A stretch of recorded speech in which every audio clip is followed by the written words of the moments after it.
Assalamualaikum warahmatullahi wabarakatuh. A'udzu billahi minasy syaithanir rajim. Bismillahirrahmanirrahim. Alhamdulillah. Innal hamdalillah nahmaduhu wa nasta'inuhu wa nastaghfiruh wa nastahdiih. Wa na'udzu billahi min shururi anfusina wa min sayyiati a'malina. Man yahdihillahu fala mudilla lahu wa man yudlilhu fala hadiya lahu. Asyhadu an la ilaha illallah wa asyhadu anna Muhammadan abduhu wa rasuluh. Rabbi shrah li sadri wa yassir li amri wahlul 'uqdatam min lisani yafqahu qawli, amma ba'd. Yang muliakan Tuan Imam Al-Fadhil Ustaz Rusli,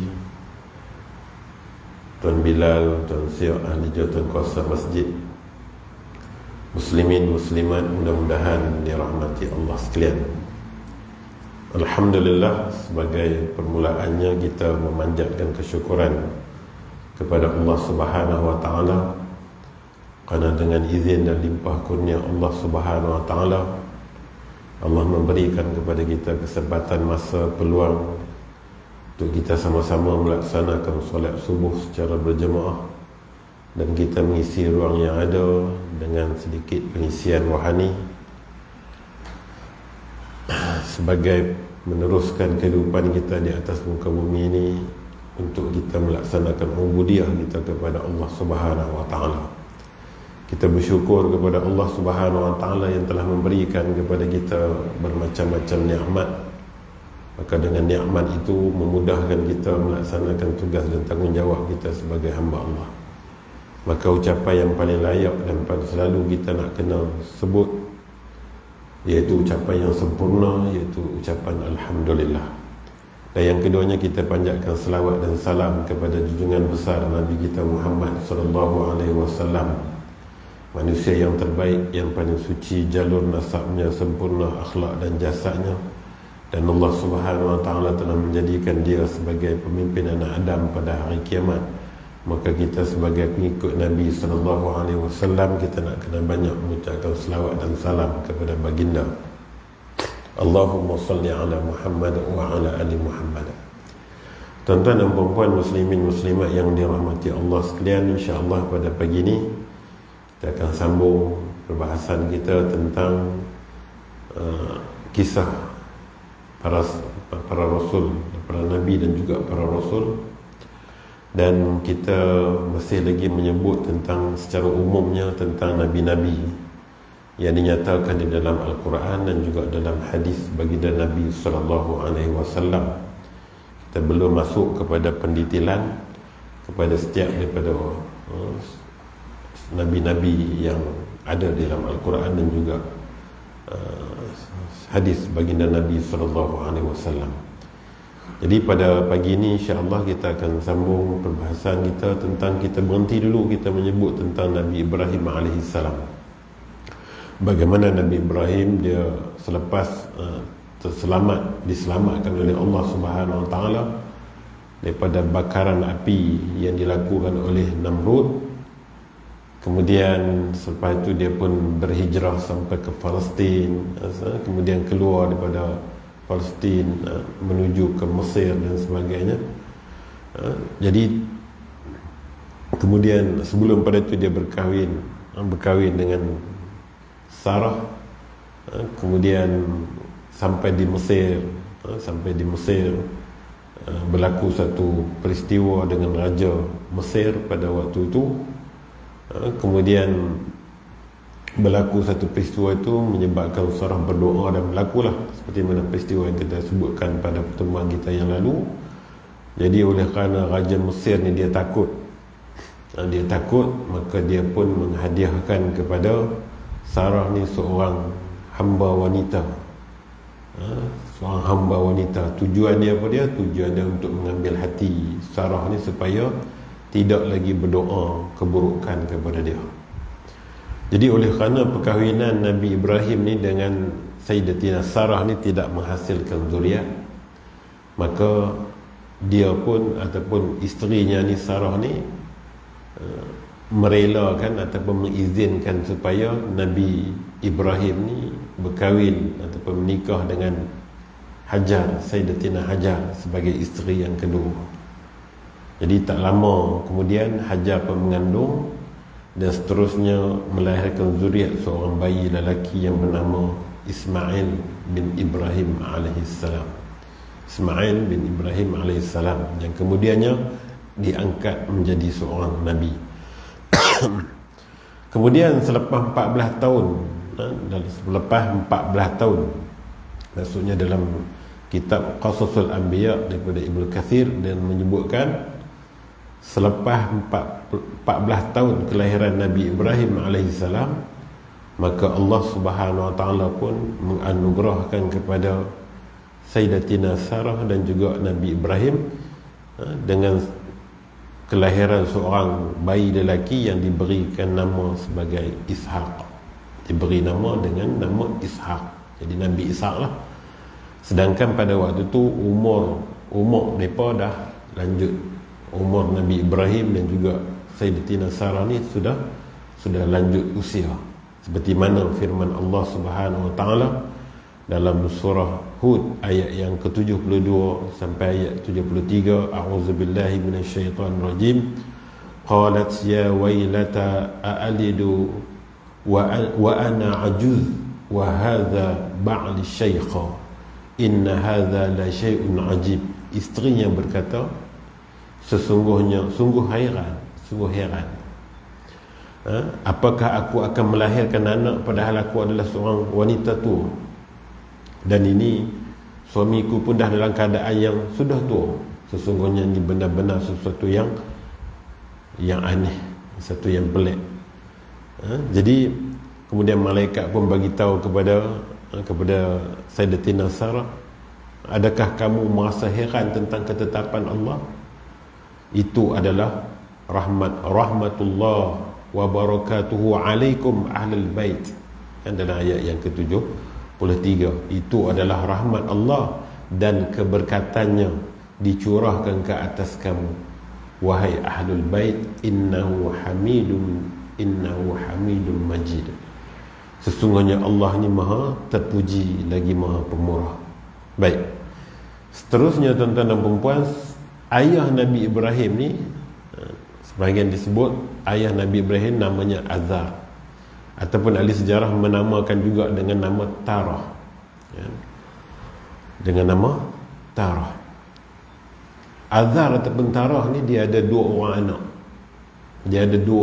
Yang pertama Ibrahim, yang keduanya adalah Haran. Pertamanya Ibrahim, yang keduanya adalah Haran. Haran ni ayah kepada siapa? Ayah kepada Nabi Lut. Baik. Seterusnya selepas Nabi Ibrahim, walaupun Nabi Ibrahim ni dengan Nabi Lut hidup satu zaman. Nabi yang seterusnya ialah Nabi Lut. Nabi Lut ni dia hidup satu zaman dengan Nabi Ibrahim alaihissalam. Malah ahli sejarah mengatakan bahawa Nabi Lut ni adalah, sebahagiannya mengatakan, anak saudara kepada Nabi Ibrahim. Tapi dalam ini kita sebut sepupu lah, kan? Sebahagiannya mengatakan anak saudara Nabi Ibrahim. Tapi ini khilaf di kalangan ulama. Kenapa? Kerana ada yang mengatakan bahawa mereka juga adalah sepupu. Tapi yang jelasnya mereka hidup sezaman. Nabi Lut ni beriman dan mengikut ajaran yang dibawa oleh Nabi Ibrahim, dan berkaitan dengan perkara ni Allah Subhanahu wa taala sebut dalam suratul Ankabut, a'udzubillahi minasyaitonirrajim, wa amana lahu Lut wa qala inni muhajirun ila rabbi innahu huwal azizul hakim. Dalam ayat yang ke-26, setelah itu Lut beriman kepadanya dan Nabi Ibrahim pun berkata, aku hendak berhijrah kepada Tuhanku, sesungguhnya dialah jua yang maha kuasa lagi maha bijaksana. Jadi Nabi Lut alaihissalam ni dia beriman kepada risalah Nabi Ibrahim alaihissalam dan mendapat petunjuk melalui perantara lah, maksudnya kemudian Allah Subhanahu wa ta'ala mengutuskan dia untuk berdakwah kepada penduduk di satu kawasan, di penduduk yang panggil penduduk Sodom. Sodom yang pada waktu itu merupakan satu kampung yang berada di Jordan, di Jordan lah sekarang ni, di Jordan. Baik, Nabi Lut diutuskan oleh Allah Subhanahu wa ta'ala sebagai nabi di Jordan pada waktu itu, Syam lah, iaitu satu kota yang namanya kota Sodom. Dan hari ini orang yang melakukan homoseksual ni dipanggil dengan nama sodomi, sodomi. Inilah yang tempat asalnya perkataan tu lah, tempat asal perkataan tu. Jadi orang-orang di Sodom ni dia dilaknat oleh Allah Subhanahu wa ta'ala kerana perbuatan luar tabi'i, perbuatan luar tabi'i yang kita panggil sebagai homoseksual. Jadi antara maksiat yang mereka buat ni bukan setakat yang kita sebutkan tadi. Antara maksiat yang mereka buat ni, yang mereka lakukan ialah perbuatan syirik kepada Allah. Bukan setakat homoseksual, tetapi mereka juga syirik kepada Allah, kan? Serta dan juga mereka ini disebut sebagai pelaku pertama perbuatan homoseksual di kalangan lelaki ataupun di kalangan orang perempuan. Dan ini seperti mana disebutkan oleh Imam Al-Qurtubi, yang mana dia menukilkan riwayat daripada Abdul Abbas berkenaan maksiat-maksiat yang dilakukan oleh orang-orang yang ada di Sodom ni. Dan mereka juga adalah satu kaum yang banyak buat keburukan, perbuatan-perbuatan keji. Bukan setakat yang kita sebutkan tadi, mereka juga suka menyambut samun orang-orang yang mai dalam perjalanan, nak balik daripada satu tempat ke satu tempat. Antara kerja perbuatan keji yang mereka buat ialah samun orang-orang yang dalam perjalanan. Kemudian Ibnu Katsir juga dalam kitab dia Al-Bidayah wa Nihayah jilid yang pertama, dia menyebutkan mereka melakukan dosa yang belum pernah dilakukan oleh seorang pun daripada Bani Adam pada waktu itu, iaitu seseorang lelaki menggauli lelaki. Dalam kitab Bidayah wa Nihayah sebut seorang lelaki menggauli lelaki dan tak mau berkahwin dengan wanita yang Allah jadikan untuk orang-orang yang soleh, untuk orang yang soleh. Dan Imam Qurtubi dia menukilkan riwayat daripada Ibnu Abbas radhiyallahu anhuma, dia kata apa dalam riwayat Ibnu Abbas ni sebut, inna qauma lutin kanat fihi dhunubun ghairul fahisha minha annahum yatadhalamuna fiha bainahum wa yashtumu ba'duhum ba'da wa yatadharatuna fi majalisihim wa yakhdhifuna wa yal'abuna bin nardi washatranj wa yalbathuna al-musabbarat wa yatanaqaruna bildika wa yatanatahuna bil kibash. Dan banyak lagi yang disebut tentang perbuatan, tentang keburukan, perangai buruk orang-orang yang berada di situ pada waktu itu. Dalam riwayat Ibn Abbas disebut sesungguhnya kaum Lut ni dia melakukan banyak dosa. Selain daripada dosa yang kita sebutkan tadi, dosa homoseksual ni, antaranya mereka ni saling menzalimi antara sesama sendiri. Yang kedua, mereka memaki hamun antara sesama sendiri, perbuatan mulut, bicara mulut yang tidak elok, kan? Kemudian apa lagi? Mereka tanpa segan silu, disebut tadi wa yatadaratuna fi majalisihim, kan? Apa dia? Mereka ni tanpa segan silu kentut dalam majlis, kan? Dia ada juga hak perangai je ni, dia kira lepas dia lepas. Kemudian apa lagi? Membaling apa-apa benda yang ada di sekeliling, mengamuk saja, kira apa, semua ada hawing. Mereka suka bermain dadu dan juga syitran ni dia macam catur. Kemudian mereka suka apa lagi? Mereka suka disebutkan sini wa yatanaqaruna bid-diyakah, iaitu mereka suka melagakan ayam jantan. Laga ayam kita dululah lah ni tak tahu lah. Dulu ada kan. Tak tahu nak buat kerja apa, laga ayam. Kemudian bukan setakat tu, mereka suka juga wa yatanatahuna bil kibash, mereka suka melagakan kibash. Laga lembu ke apa kan. Kemudian banyak lagi, mereka lelaki mereka suka memakai pakaian yang perempuan. Hari ni budaya tu, perangai orang ni dah ada pun zaman lalu. Perempuan mereka suka memakai pakaian lelaki, dan mereka juga suka syirik kepada Allah Subhanahu Wa Taala, dan mereka adalah golongan yang pertama di muka bumi yang melakukan liwat dan juga lesbian. Baik, ini disebutkan oleh Ibnu Abbas dan dinyatakan oleh Ibnu Katsir dalam kitab Bidayah wan Nihayah. Baik, ketika mana Nabi Lut alaihi salam ni cuba nak halang mereka ni dari semua bentuk keburukan tadi, tetapi mereka ni mendustakan ataupun memperolok-olokkan Nabi Lut alaihi salam. Dengan cara macam mana? Dengan cara mereka mengatakan, cuba datangkan kepada kami azab Allah. Kalau hang kata benda hak kami buat ni tak apa elok, ataupun apa yang kami buat ni tak elok, sila datangkan azab Allah kepada kami. Ini maksud dia apa dia? Sesungguhnya apa yang mereka buat tu, bagi mereka, buatlah macam mana pun azab Allah tak akan turun. Takkan mampu untuk berlaku azab Allah kepada mereka. Jadi maksudnya mereka ni sekali-kali tidak mengatakan, maksudnya mereka ni orang yang tidak percaya kepada kekuasaan Allah Subhanahu Wa Taala. Mereka tidak percaya kepada kekuasaan Allah Subhanahu Wa Taala. Cerita tentang Nabi Lut ni ada penelitian yang panjang nanti insya-Allah. Seterusnya, selepas Nabi Lut alaihi salam, seterusnya nabi yang seterusnya ialah Nabi Ishaq. Nabi Ishaq alaihi salam. Nabi Ishaq ni dia ada dua orang anak. Nabi Ishaq dia ada dua orang anak. Yang pertama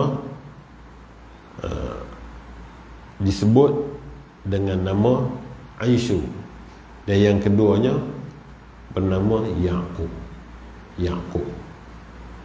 Daripada keturunan Aisyu ni ada satu orang nabi yang namanya Nabi Ayub.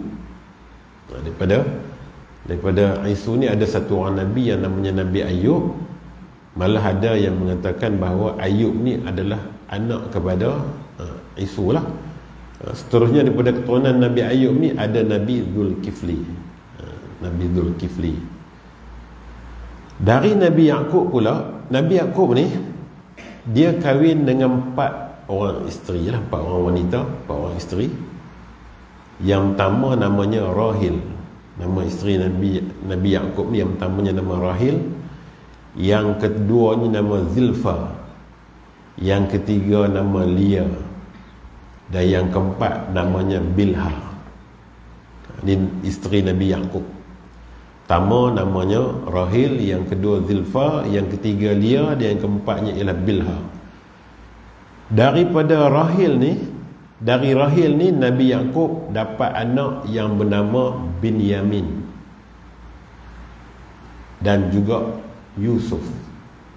Daripada Rahil ni, isteri yang pertama nama Rahil ni, Nabi Yaqub dapat anak namanya Binyamin dan juga Yusuf. Lepas tu Nabi Yusuf dengan Binyamin ni cukup 4. Daripada 3 isteri yang kita sebutkan tadi, Zilfa, Lia dan juga Bilha ni, ada anak-anak yang lain. Tak didetailkan siapa anak Zilfa tak, tapi keseluruhannya daripada 3 orang ni ada anak-anak yang lain. Pertamanya Ruben. Kemudian yang kedua Simon kan. Yang ketiganya Lawi. Yang keempatnya Yahuza. Kemudian Dan. Kemudian Naftali. Yad, Ashvir, Yassakir, Zabanun, semuanya 12 orang. Dan dikatakan ada seorang anak perempuan, satu-satunya anak perempuan tunggal kepada Nabi Yaqub ni, iaitu Dina. Jadi keturunan daripada 12 hak laki-laki tadi, keturunan 12 orang laki-laki tadi, maka dinamakan dengan nama Bani Israel. Maka dinamakan dengan nama Bani Israel. Sebab apa? Sebab nama lain kepada Nabi Yaqub adalah Israel. Maka ramailah nabi-nabi yang mai dari keturunan Bani Israel ini. Baik, dari keturunan Benyamin ini, tadi Benyamin satu mak dengan Nabi Yusuf, iaitu daripada Rahil. Dari keturunan Nabi, dari keturunan Benyamin ni ada Nabi yang namanya Nabi Yunus alaihissalam. Nabi Yunus ni Allah utuskan ke satu tempat, satu daerah yang namanya Ninawa. Cerita bila kita cerita tentang Taif, kan bila Nabi jumpa dengan Adas, maka Nabi sebut, aku kenal satu orang yang nama Yunus bin Matta. Yunus ni kata Nabi, dia daripada Ninawa ataupun Nainawa. Nainawa ni di mana? Di Mosul, Iraq, di Iraq. Baik, seterusnya dari anak Nabi Yaqub yang bernama Lawi. Ada dari keturunan dia ni Nabi. Daripada keturunan Lawi ni ada Nabi yang namanya Nabi Musa dan juga Harun. Nabi Musa dan juga Harun. Nabi Musa, Nabi Harun ni anak kepada Imran. Baik, semua anak-anak Nabi Yaqub ni, termasuk juga Nabi Yaqub sendiri, asalnya adalah dari Mesir. Asalnya daripada Palestin. Asal daripada Palestin. Tetapi selepas berlakunya fitnah kepada Nabi Yusuf, Nabi Yusuf dicampakkan dalam telaga, kemudian dibawa ke Mesir sehinggalah dia jadi menteri. Maka selepas itu barulah dia bawa adik-beradik dia tadi ni, 12 orang semua tadi, dibawalah ke Mesir. Asal mereka di Palestin. Kemudian selepas berlakunya cerita Nabi Yusuf tu dicampakkan oleh adik-beradik dia sendiri, kerana cemburu dan sebagainya. Kemudian Nabi Yusuf tu dijumpa oleh satu orang, kemudian dibawa ke Mesir, kemudian jadi menteri. Kan, ketika dia jadi menteri, cerita yang panjang ni, kemudian selepas semua pakat baik balik, dibawalah adik-beradik dia ni, dibawalah ke Mesir. Jadi di zaman Nabi Yusuf alaihissalam, disebutkan oleh sebahagian ulama, antara ulamanya Tahir bin Ashur, dia mengatakan bahawa mereka ni tinggal di Mesir di satu zaman yang dikuasai oleh Hyksos. Satu zaman yang dikuasai oleh Hyksos, bukan Medsos, kan? Hyksos. Jadi pemerintah yang pada waktu tu, pemerintah daripada kekuasaan Hyksos ni, pemerintah mereka ni dipanggil dengan gelaran Al-Malik, bukan Firaun lagi, bukan Firaun. Dipanggil dengan gelaran Al-Malik. Sebab apa? Sebab tu ketika mana kita baca surah Yusuf, kita akan dapati dalam banyak ayat disebutkan tentang kataan waqala al-malik. Disebut dengan kataan waqala al-malik. Antaranya dalam ayat yang ke-43, a'udzubillahi minasyaitonirrajim, waqala al-maliku inni ara sab'a baqarat. Kan? Al-Malik berkata kepada orang yang terkemuka daripada kaumnya, sesungguhnya aku bermimpi melihat 7 ekor lembu betina. Kan? Cerita dalam surah Yusuf, banyak perkataan waqala al-malik, waqala al-malik. Kan? Baik, selepas tu barulah dikuasai oleh suku Akbar Qibti lah. Selepas tu barulah dikuasai Mesir ni, dikuasai oleh barulah dikuasai oleh suku Akbar ataupun suku Qibti yang dikuasai oleh Firaun. oleh Firaun. Selepas Firaun ni mengalahkan suku Hyksos tadi, kaum Hyksos tadi. Jadi apabila Firaun dia menguasai Mesir, maka pada waktu tu Bani Israel disiksa, ditindas, ada yang dijadikan hamba, sehingga akhirnya lahirlah Nabi Musa dan juga Harun. Sehingga lahirlah Nabi Musa dan juga Nabi Harun. Jadi ketika mana zaman Nabi Musa dilahirkan ni, satu hari Firaun dia mimpi. Dia mimpi bahawa ada satu api yang mai daripada Baitul Maqdis, kemudian membakar negeri Mesir ni, sehingga selain yang semua terbakar, yang tak terbakar adalah rumah-rumah Bani Israel. Jadi waktu tu dia pun terjaga bila tidur dia, maka Firaun pun terkejut, kemudian dia pun kumpulkan para peramal ni, para penilik ni, dia kumpulkan ahli sihir dia untuk takwilkan mimpi dia, kemudian maka depa-depa ni, ahli-ahli sihir ni, para peramal ni bagi tahu bahawa akan lahir satu orang anak daripada kalangan Bani Israel yang akan menjadi penyebab binasanya penduduk Mesir ataupun kerajaan dia.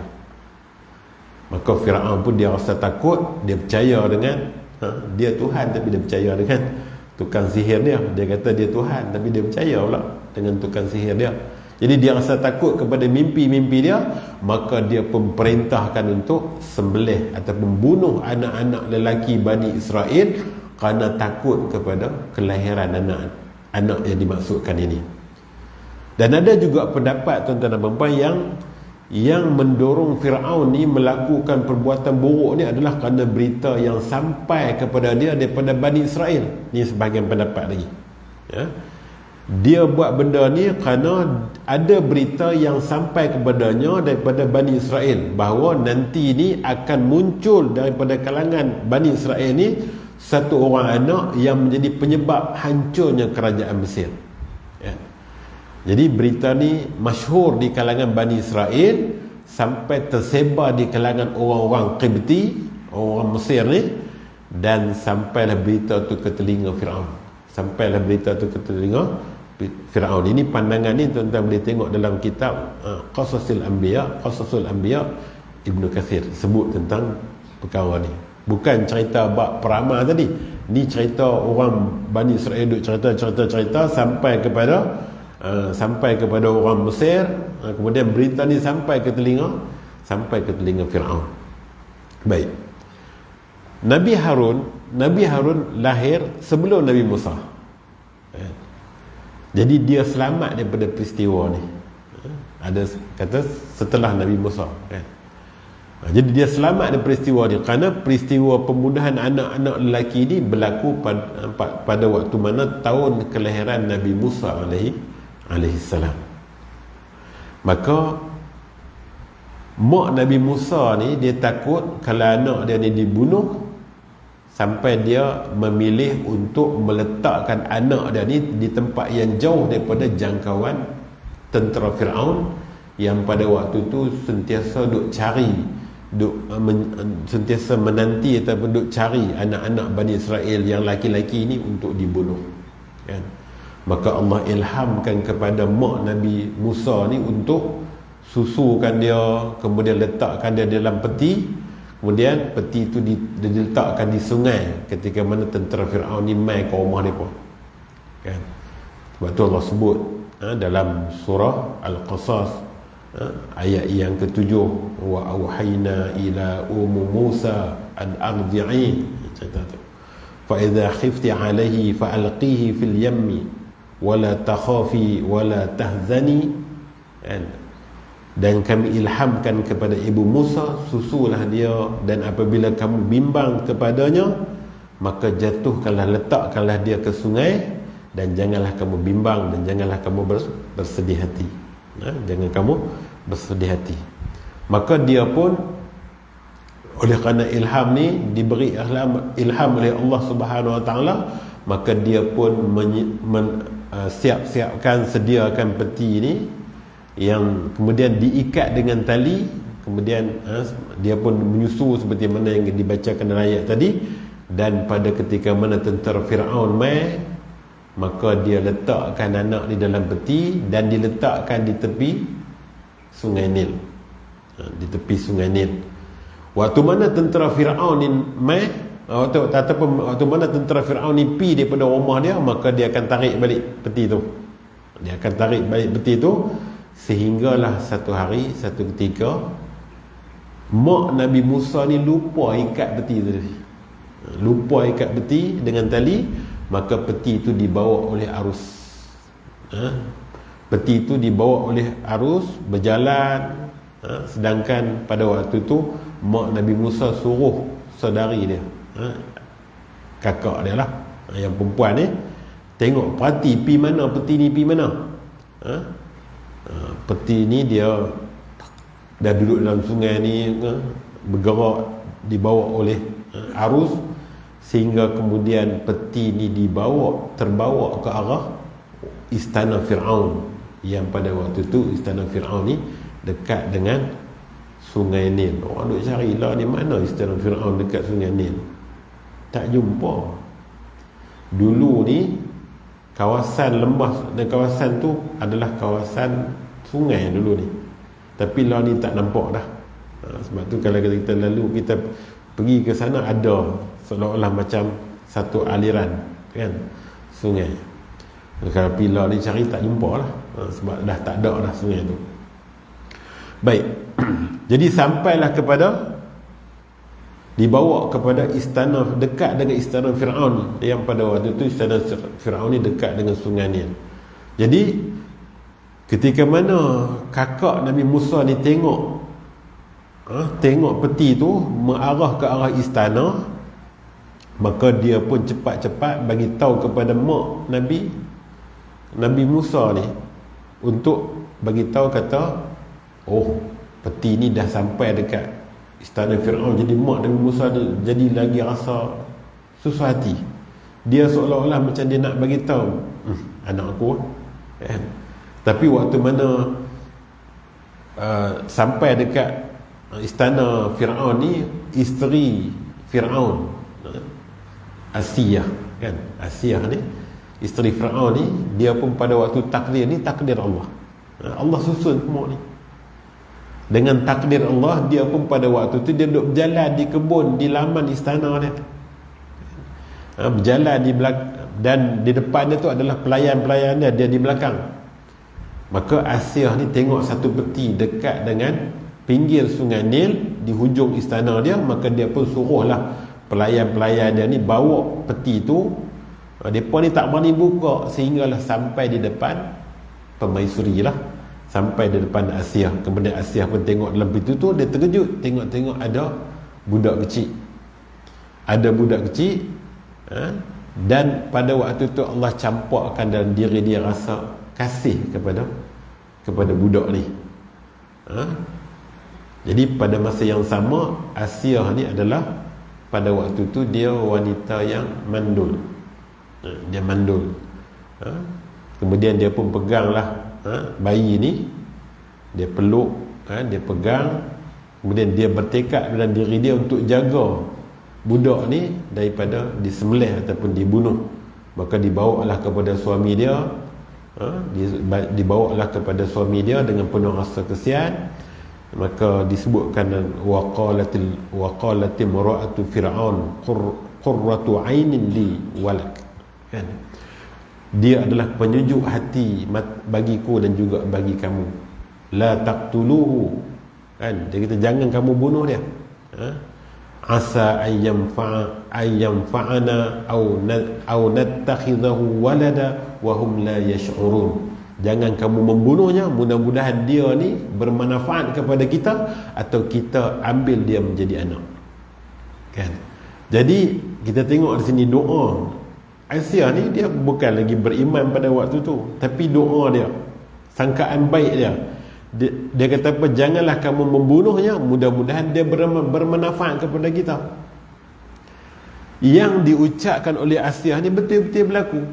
Kenapa? Kerana dengan adanya Nabi Musa tu, memang Nabi Musa bagi manfaat kepada dia, bukan sekat manfaat dunia, tapi manfaat akhirat, yang mana akhirnya dia juga beriman dengan agama Nabi Musa alaihi salam, agama Islam lah. Dan antara disebutkan akhirnya dia masuk syurga dengan sebab tu. Baik. Oleh kerana Firaun ni dia tengok isteri dia ni cukup sayang sangat dengan budak ni, akhirnya dia pun setuju dan dia minta supaya tidak dibunuh dan dilantik ataupun diangkatlah menjadi anak angkat, dijadilah anak angkat. Baik. Jadi berbalik kepada perbahasan kita bahawa Musa dan Harun ni daripada keturunan Lawi, Baik, selepas Nabi Musa dan Nabi Harun wafat, maka tugas meneruskan risalah Nabi Allah Musa AS ni diteruskan oleh anak muridnya yang bernama Yusha' bin Nun. Nabi Yusha' bin Nun bawa risalah apa? Risalah Nabi Allah Musa alaihi salam. Jadi Nabi Musa ni dia adalah Nabi dan juga Rasul. Baik. Jadi berkaitan dengan Nabi Yusha' bin Nun ni, insya-Allah kita akan sambung pada minggu depan. Jadi perbahasan tentang para Nabi ni menarik, tuan-tuan. Baru kita nampak jalur dia tu macam mana. Jalur risalah tu sehinggalah sampai kepada Nabi kita Muhammad sallallahu alaihi wasallam. Jadi itu saja pada pagi ini, apa yang baik daripada Allah, kekurangan, kelemahan mohon ampun banyak-banyak kepada Allah. Kalau ada di kalangan kita yang belum dapat hidayah, diberikan hidayah oleh Allah Subhanahu wa taala. Kalau ada di kalangan kita yang belum ada di kalangan kita yang sakit, maka disembuhkan penyakitnya. Kalau ada di kalangan kita yang berkeluh kesah, maka ditenangkan jiwanya. Kalau ada di kalangan kita yang berhutang, maka dilunaskan hutangnya. Dan kita juga tak lupa untuk mendoakan kepada saudara-saudara kita di mana saja mereka yang ditindas. Mudah-mudahan Allah ikhlaskan niat mereka dalam menegakkan agama Allah, dan Allah satukan kita dan mereka dalam syurga, dan dimasukkan dalam syurga tanpa hisab. Amin ya rabbal alamin. Jadi kita tangguh dengan kita membaca tasbih kafarah dan suratul Asr. Subhanakallahumma wa bihamdika asyhadu an la ilaha illa anta astaghfiruka wa atubu ilaik. Bismillahirrahmanirrahim. Wal 'asr innal insana lafi khusr illa allazina amanu wa 'amilus solihati wa tawassaw bil haqqi wa tawassaw bis sabr. Assalamualaikum warahmatullahi wabarakatuh.